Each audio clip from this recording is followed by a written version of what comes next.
प्यारे विद्यार्थियों, आप सभी को मेरा नमस्कार। मैं डॉक्टर नेमीचंद कुमावत, सहायक आचार्य हिंदी विषय, राजकीय महाविद्यालय की एमए फाइनल विषय हिंदी साहित्य की आज की ऑनलाइन कक्षा में मैं आप सभी का हार्दिक स्वागत और अभिनंदन करता हूं। प्यारे विद्यार्थियों, एमए फाइनल का छठा प्रश्न पत्र आधुनिक काव्य के नाम से हैं, जिसमें संकलित 4 पाठ्य पुस्तकों में से हम अभी पढ़ रहे हैं साकेत के नवम सर्ग को। पिछली हाल ही की जो ऑनलाइन कक्षाएं हुई थी उसमें हमने यहाँ तक पढ़ लिया था कि जीवन के पहले प्रभात में आँख खुली जब मेरी, हरी भूमि के पात पात पर मैंने हृदय गति हेरी। यहाँ तक हम पढ़ चुके थे। उर्मिला का वियोग वर्णन कवि वर्णित कर रहे हैं यहाँ पर, और उसके जीवन के प्रातःकाल, दोपहर और संभावित सायंकाल के भावावेश को लेकर के कवि यहाँ लिख रहे हैं कि जीवन के पहले प्रभात में, यानी जब मेरा जन्म हुआ था इस पृथ्वी पर, मैंने जब आंखें खोली थी और जब मैंने आंखें खोलकर इस प्रकृति के सौंदर्य का जब दर्शन किया, तो हरी भूमि के पात पात में, अर्थात इस हरी भरी भूमि के पत्ते पत्ते में मैंने हृदय गति हेरी, अर्थात मेरे हृदय में जितनी चंचलता, स्फूर्ति और आनंद था, वैसा ही प्रकृति में स्फूर्ति और आनंद और प्रकृति मुझे प्रसन्न नज़र आ रही थी। यहाँ तक हम पढ़ चुके थे। उसी क्रम को जारी रखते हुए आज हम आगे बढ़ रहे हैं। खींच रही थी दृष्टि सृष्टि ये स्वर्णिम रश्मियाँ लेकर, पाल रही ब्रह्मांड प्रकृति थी सदैव हृदय में सेकर। यानी प्रातःकाल का मनमोहक दृश्य जब मैंने देखा तो प्रकृति प्रत्येक मनुष्य की दृष्टि को अपनी ओर खींच रही थी। सृष्टि यानी संपूर्ण संसार, ये प्रकृति प्रत्येक मनुष्य को अपनी सुंदरता, अपनी चंचलता की ओर आकृष्ट कर रही थी। स्वर्ण रश्मियाँ लेकर, यानी प्रातःकाल उदय होते हुए सूर्य की सुनहरी किरणें जो है हर मनुष्य को मनमोहक लग रही थी, अपनी ओर खींच रही थी। और वही रश्मियाँ, सुंदर किरणें पाल रही ब्रह्मांड प्रकृति थी, यानी विराट विश्व को वह सूर्य की किरणें, लालिमा युक्त किरणें नवीन चेतना से युक्त कर रही थी, यानी नवीन चेतना का वह किरणें संचार कर रही थी। और उर्मिला कह रही कि मेरे जीवन में भी मेरा बचपन था और नवीन जीवन, नवीन चेतना का संचार हो रहा था। जिस तरह से सदैव हृदय में सेकर, सेकर यानी सेना, यानी ममता दिखाना, जिस तरह से पक्षी अपने घोंसले में अंडों को अपनी उष्मा से, ताप से सेकते हैं, उसी तरह से प्रातःकालीन उदय होते हुए सूर्य की लालिमा युक्त सुहावनी किरणें पूरी ब्रह्मांड को अपनी गोद में लेकर के अंडे की तरह जिस तरह से सेक रही है, यानी प्रकृति एक तरह से पोषित कर रही थी, पालन पोषण कर रही थी संपूर्ण विश्व का, संपूर्ण विश्व की चेतना का, जिसमें मैं भी शामिल थी। तृण तृण को नभ सींच रहा था बूंद बूंद रस देकर। तृण तृण पत्ते पत्ते को, नभ यानी आकाश, सींच रहा था बूंद बूंद रस देकर, यानी ओस की जो बूंदें आकाश मार्ग से पृथ्वी तल पे गिरती है, पत्तों पे गिरती है, तो ऐसा लगता है कि आकाश भी दया दृष्टि दिखा रहा है पृथ्वी तल पर, और वह भी ओस की बूंदों के माध्यम से सारी प्रकृति को सिंचित कर रहा है। इसलिए प्रकृति पे हरियाली छाई हुई है, प्रसन्नता, स्फूर्ति और ताजगी छाई हुई है। बढ़ा रहा था सुख की नौका समय समीरण खेकर, समय समीरण खेकर, यानी सुख रूपी नौका को अनुकूल हवा के प्रवाहित होने से वह नौका आगे बढ़ रही थी, यानी सुखों की नौका। किसी तरह का कोई कष्ट और दुख नहीं था। प्रातःकाल जब मैंने, उर्मिला कह रही कि जब मैंने इस पृथ्वी तल पर जन्म लेकर के पहली बार दृष्टिपात किया, आंखें खोली, इस पृथ्वी का दर्शन किया, तो एक तरह से सुख ही सुख थे। किसी तरह का कोई कष्ट और दुख नहीं था। बचपन मेरा सुखों में बीता, और इसी तरह से ये जो हवा चली, अनुकूल हवा, और उन सुखों में बढ़ोतरी करती रही, सुख आगे बढ़ते गए।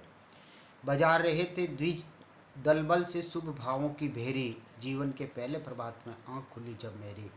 उर्मिला कह रही कि जीवन का पहला प्रभात जब मेरा हुआ, जिसमें मेरी आँख खुली थी, तब मैंने मनमोहक प्राकृतिक दृश्य को देख करके मेरी हृदय की गति या चंचलता की तरह ही मैंने प्रकृति में स्फूर्ति और आनंद पाया, और मैंने एक तरह से उत्साह और उमंग के साथ इस पृथ्वी तल पर मैंने जन्म लिया था।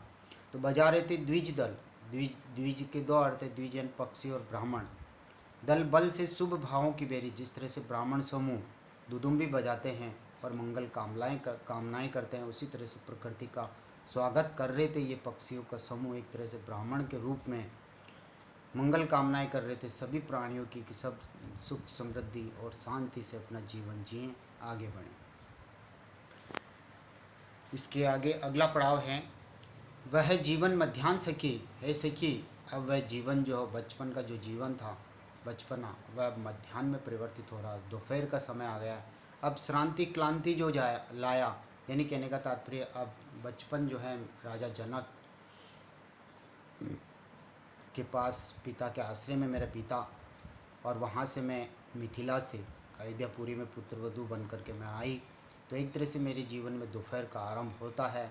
और जो सुख प्रातःकाल के जो सुख थे, बचपन के जो सुख थे, अब वो मेरे जीवन में प्राय नहीं हैं। तो ये जीवन मध्याह्न सखी है सखी, यह इस जीवन में दोपहर का समय आ गया है। अब श्रांति यानी शरीर में एक तरह से थकावट लेकर के ये आया है। क्लांति यानी पीड़ा और कष्ट लेकर के आया है, वियोग वेदना लेकर के आया है। खेद और प्रस्वेदपूर्ण ये तीव्र ताप है छाया, तीव्र ताप। अब एक तरह से वियोग वेदना की ताप अग्नि यहाँ छाई हुई है। प्रातःकाल सूर्य के उदय होते हुए सुनहरी किरणों का मैंने आनंद लिया था, लेकिन अब पसीने से लथपथ उदासी और खिन्नता छाई हुई है, क्योंकि वियोग वेदना मेरे को चारों ओर से घेरे हुई है। उसकी छत्र छाया में मैं जीवन जी रही हूँ, अतः दुखद जीवन जी रही हूँ, सुख है ही नहीं।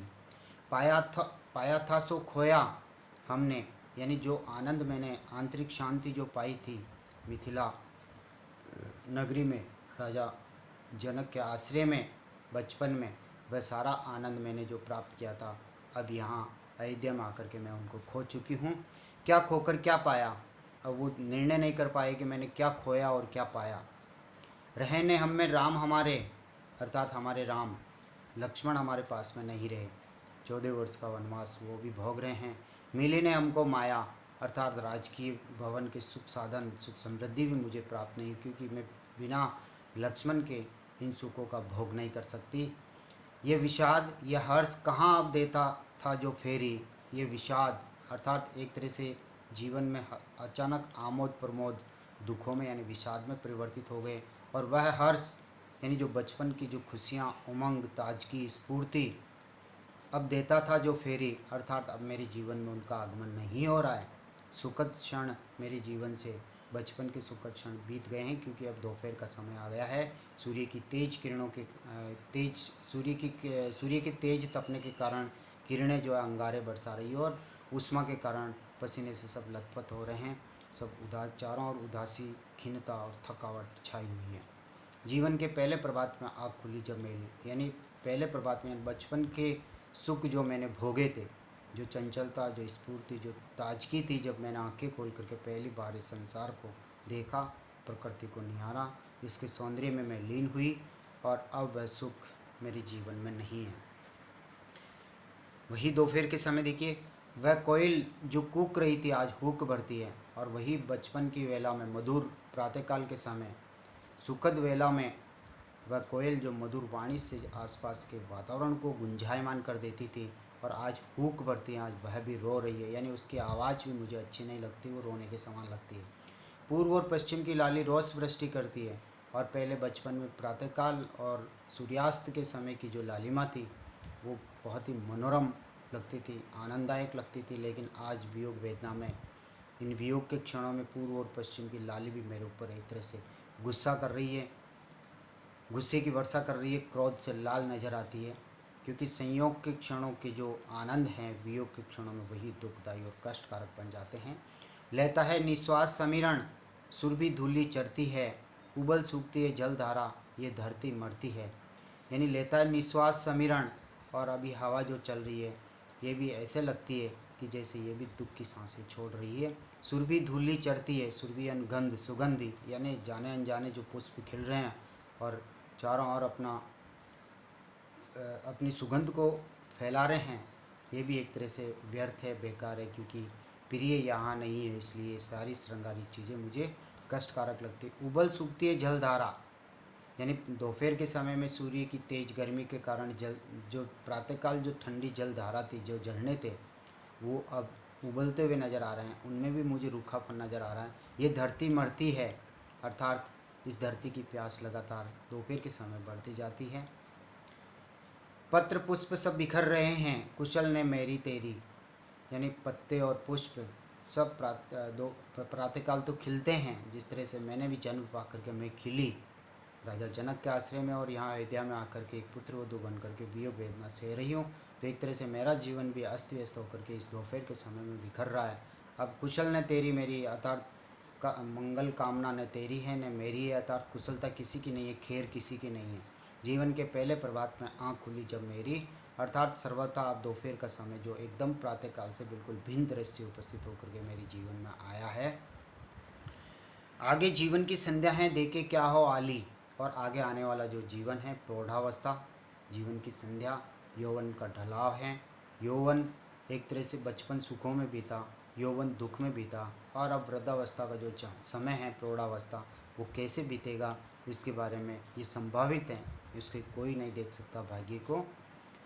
तू कहती है चंद्रोदय ही काली में उजियाली, सखी बार बार धैर्य बंधाती है, सांत्वना देती है उर्मिला को कि लक्ष्मण जरूर आएंगे, क्योंकि लक्ष्मण के चंद्र रूपी मुख का उदय होगा, और उदय होते ही ये दुख की जो काली अंधेरी जो रात्रियां हैं, ये उजियाली यानी सुखों में परिवर्तित हो जाएगी। प्रत्येक अंधेरी दुखों की रात्रियां सुखों में परिवर्तित होगी।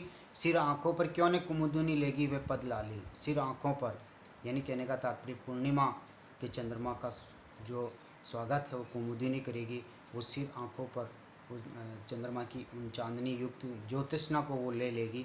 पद लाली यानी चरणों की लाली, यानी किरणों के पैरों की लाली को वह कुमुदिनी सिरोधार्य कर लेगी, क्योंकि वह पूरी तरह से खिल जाएगी, प्रसन्न हो जाएगी। और ये कुमुदिनी जो अभी मुरझाई हुई है बिना चंद्र के, बिना चंद्र यानी लक्ष्मण के बिना, अभी ये कुमुदिनी यानी उर्मिला मुरझाई हुई है, और चंद्र यानी लक्ष्मण रूपी चंद्रोदय के उदय होने पर कुमुदिनी रूपी उर्मिला पुनः खिल जाएगी, और उन सुखों के उन क्षणों का पूरी तरह से वह स्वागत करेगी।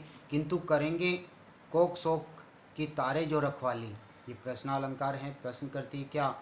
कोक चकवा और चकवी जो रात्रि में बिछुड़ते हैं और दिन में उनका मिलन होता है, तो क्या उनके शोक उनके दुख की ये तारे क्या रखवाली कर पाएंगे, अर्थात नहीं। फिर प्रभात होगा क्या सचमुच, तो कृतार्थ ये चेरी, क्या पुनः मेरे जीवन में प्रातःकाल का समय आएगा, क्योंकि प्रभात होने पर मेरा प्रियतम लक्ष्मण से मिलन होगा, तो क्या सचमुच होगा ऐसा, मेरे जीवन में सुखों का आगमन होगा, मेरे दिन पुनः सुखों के दिन फिरेंगे, तो ये कृतार्थ हो जाएगी, ये धन्य हो जाएगी, तुम्हारी ये दासी बन सकती है हे सखी, तो ये उर्मिला तेरी चेरी कहलाएगी। जीवन के पहले प्रभात में आँख खुली जब मेरी, अर्थात सखी सुलक्षणा ने कहा कि तू धैर्य विश्वास रख, सुदिन सुखद दिन पुनः लौट करके आएंगे। तो उर्मिला कहती है कि यदि लौट करके आएंगे तो मैं पूरी तरह से धन्य हो जाऊंगी, तुम्हारी दासी बन जाऊंगी। अगली पंक्तियां हैं। सखी वियोग उड़ा दे हो सभी मुक्ति मानी। उर्मिला सखी से संबोधित करके कह रही है कि हे सखी, ये जितने भी पक्षी है जो पिंजरे में बंद हैं, इन सबको उड़ा दे, इनको बंधन मुक्त कर दे। हो सभी मुक्ति मानी, अर्थात ये भी स्वतंत्र होकर के घूमे और अपनी स्वतंत्रता पर गर्व करें, अभिमान करें। सुनसठ सुकवाणी, सुनसठ सत्यन मूर्ख, तोता इस वाणी को सुना, उर्मिला की इस वाणी को कि सारे पक्षियों को पिंजरे से उड़ा दे। तो हाय रूठो ने रानी, तोते ने कहा, मूर्ख तोते ने, हे रानी इस तरह से तुम हमसे रूठो मत, नाराज मत हो। खग जनकपुरी की ब्यादू सारिका में, खग यानी हे दुष्ट तोते, उर्मिला ने वापस कहा, जनकपुरी की कोई सारिका ला करके उसके साथ मैना का तेरे से विवाह करा दूं, तथापि ये वहीं की त्यक्त हूँ दारिका में। फिर उर्मिला को पुनः ध्यान आता है कि मैं भी तो जनकपुरी की हूँ, और अयोध्या वासियों पर अब मुझे कोई भरोसा नहीं रहा है, अतः वहाँ की कन्या और पुत्री मिथिला की होते हुए अयोध्या में आकर के मैं पुत्रवधू बनी हूँ, लेकिन मुझे भी वियोग वेदना सहन करनी पड़ रही है। इसलिए हे दुष्ट तोते, क्या सारिका मैना से, मैं जनकपुरी की मैना से विवाह कराऊँ, लेकिन नहीं करवा सकती, क्योंकि मैंने भी ऐसा ही दुख भोगा है, इसलिए अयोध्या वासियों पर मुझे अब कोई विश्वास नहीं। के विहग कहाँ हैं आज आचार्य तेरे, विहग यानी पक्षी, तेरे आचार्य तेरे स्वामी आज कहाँ हैं, यानी पशु पक्षियों को संबोधित करते हुए उर्मिला कह रही है, विकच वदन वाले वे कृतिकांत मेरे, विकच यानी प्रसन्न मुख, वदन यानी मुख, प्रसन्न मुख वाले वे कृति यानी कर्मण्य पतिदेव वे आज कहाँ हैं। सचमुच मर गया मैं तो अहरी नए वे। शायद पक्षी ने ये कहा कि वे तो शिकार करने गए, तोते ने ये कहा कि वे शिकार करने गए, तो उर्मिला ने तुरंत जवाब दिया सचमुच मर गया मैं, फिर तो मैं हिरण हूँ। और वह नए नए यदि शिकारी बने हैं तो मुझे घायल अवस्था में छोड़ कर के क्यों गए हैं। तो अहरी नए वे अर्थात एक अनाड़ी नए शिकारी वो बने हैं। यह हत हरिणी क्यों छोड़ यूं ही गए वे, अर्थात इस घायल हरिणी को इसी तरह से वह छोड़ करके क्यों चले गए हैं। इस तरह का प्रश्न उर्मिला ने किया है। निहार सकी सारिका कुछ कहे बिना शांत सी। हे सखी, इस सारिका को देख, इस मैना को देख, चुपचाप कान दिए हुए इधर हमारी सारी बातें सुन रही हैं। दिए श्रवण है यहीं श्रवणयन कान, यहीं अपनी ओर लगाए हुए, इधर मैं हुई भ्रांत सी, अर्थात मैं विरह में बिल्कुल पागल सी हो रही हूँ और मैं क्या कह रही हूँ मुझे ध्यान नहीं, और ये मैना चुपचाप हमारी सारी बातों को सुन रही है।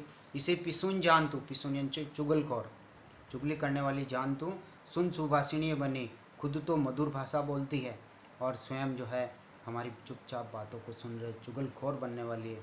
धरो खगी किसे धरूं, धरती लिए गए हैं धनी। और वो मैना पुणे कहने लगी, हे उर्मिला तू धैर्य धारण करो। खगेन पक्षी ने मैना ने कहा, उर्मिला ने वापिस कहा कैसे धैर्य धारण करूं। धरती लिए गए हैं धनी, अर्थात मेरे धैर्य को तो मेरे स्वामी लक्ष्मण वन की ओर लेकर के साथ ही चले गए हैं। तुझ पर मुझ पर हाथ फेरते साथ यहाँ, तुझ पर मुझ पर हाथ फेरते साथ यहाँ, अर्थात सम्मान भाव से प्यार करते थे। सशक विधि थे तुझे आज वे नाथ कहाँ। सशक यानी हे खरगोश, तुझे ज्ञात है कि आज वे मेरे स्वामी कहाँ हैं। तेरी ही प्रिय जन्मभूमि में दूर नहीं, अर्थात तेरी ये प्रिय भूमि वनवास जो है, वन प्रदेश जिसमें तू स्वतंत्र होकर के घूमता है, तेरी प्रिय भूमि में इधर उधर वो घूम रहे हैं। जा तू भी कहना कि उर्मिला क्रूर नहीं है। हे खरगोश, तू भी जाकर के, क्योंकि तुम्हें यहाँ से छोड़ रही हूँ, तुम भी जाकर के कहना मेरे प्रिय से कि उर्मिला इतनी कठोर नहीं है जितना तुम समझ रहे हो।